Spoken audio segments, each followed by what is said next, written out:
Alright guys, so after my error in this assignment, I am actually on track, and I'm here to talk to you about electronic devices in the learning environment, and by that I just mean stuff like cell phones, DS's, MP3 players, iPods, etc. so forth in a classroom.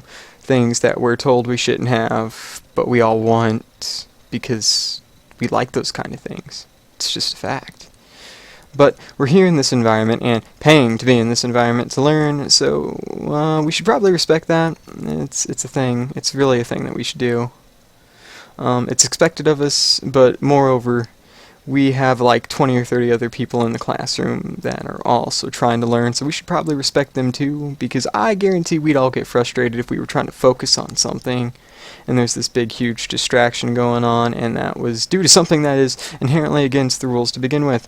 And actually there's a whole bunch of other reasons that we shouldn't use these things, and this dates back to stuff we actually learned in high school. They're called consequences, and they do include, just a warning, or they can get you kicked out of the class, or you can just have points reduced on an assignment, which I guess isn't too bad. And then you look at the fact that you can actually get a straight up 0 on the assignment, and you're like, oh, well, that's a thing. I'll fail this class if I keep doing this. I should probably reevaluate my priorities here.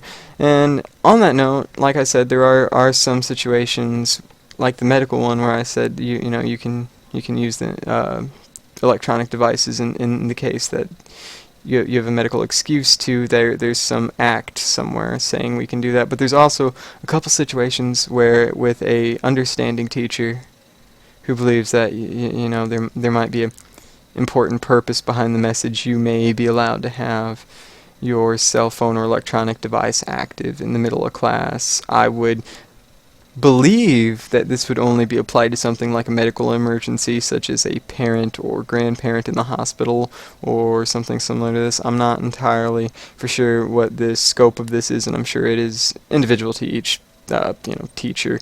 But overall, I'm gonna go ahead and say the point here is that we should stick to why we're in this classroom to begin with, and that's to learn, not to text people or not to browse Facebook.